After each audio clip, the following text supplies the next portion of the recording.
Je souhaite vous faire une vidéo un petit peu plus de société aujourd'hui, plus dédiée aux parents.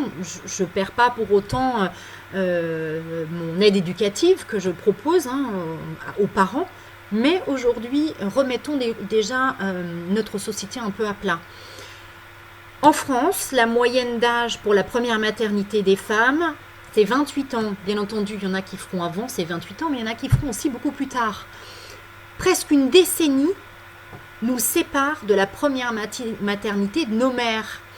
Bien entendu que la jauge de patience et la jauge de récupération d'une grossesse avec 10 ans d'écart n'est pas du tout la même.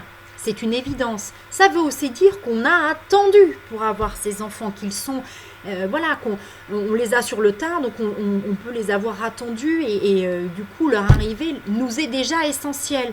Sans compter que leur place dans la société est centrale.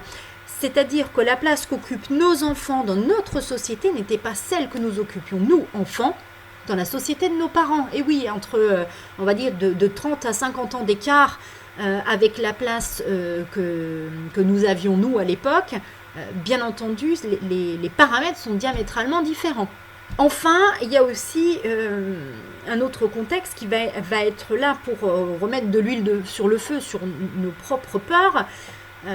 Ça va être, on se débrouille très bien soi-même pour se juger, là n'est pas la question, c'est dès que vous allez scolariser votre enfant, vous avez cette communauté qui arrive, d'autres parents, d'autres modes d'éducatif, d'autres modes de parentalité, qu'on soit d'accord ou pas, mais c'est tout un élément qui va vous permettre de vous comparer et voilà, c'est ça, on est déjà difficile vis-à-vis de soi-même, parfois déjà entre conjoints et concubins ou en couple, on peut se juger, vous se retrouvez dans le contexte de la parentalité généralisée avec l'école. Vous avez ensuite l'équipe éducative qui peut faire des remontrances vis-à-vis de votre enfant, peu importe l'âge, ça peut être la première année de scolarisation, pour l'avoir vécu, vous ouvrez les yeux bien ronds en vous disant mon Dieu, il n'a que 3 ans, et on va se retrouver déjà avec des problématiques dans le monde éducatif.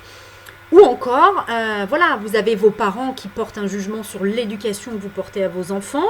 Bref, les révélateurs de peur sont multiples. Et ça peut être, ces peurs peuvent se révéler indépendamment du premier ou du deuxième ou du troisième enfant. C'est pas parce que on a eu un premier enfant qu'on est à l'abri, qu'on n'en aura plus de peur. Au contraire, ça peut être ravivé en fonction du sexe de l'enfant qui arrive. Et voilà, le tout est de se dire comment je peux trouver une solution pour savoir si je suis bien sur le bon développement, sur le bon chemin de développement de mon enfant.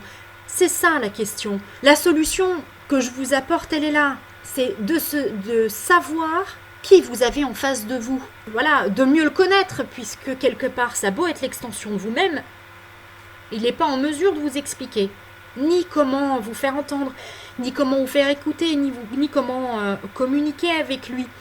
Voilà, ni quelle est la vision du parent idéal qu'il a, comment il vous idéalise, comment il vous voit, comment il doit apprendre. Tout ça, vous permettrait de le mieux le connaître et de lever ces fameuses peurs qui pèsent si lourd sur vous. Prenez soin de vous. Faites un bilan de potentialité de votre enfant pour que vous aussi vous puissiez retrouver de la tranquillité. Au plaisir de vous voir, n'hésitez pas à réserver votre séance d'essai.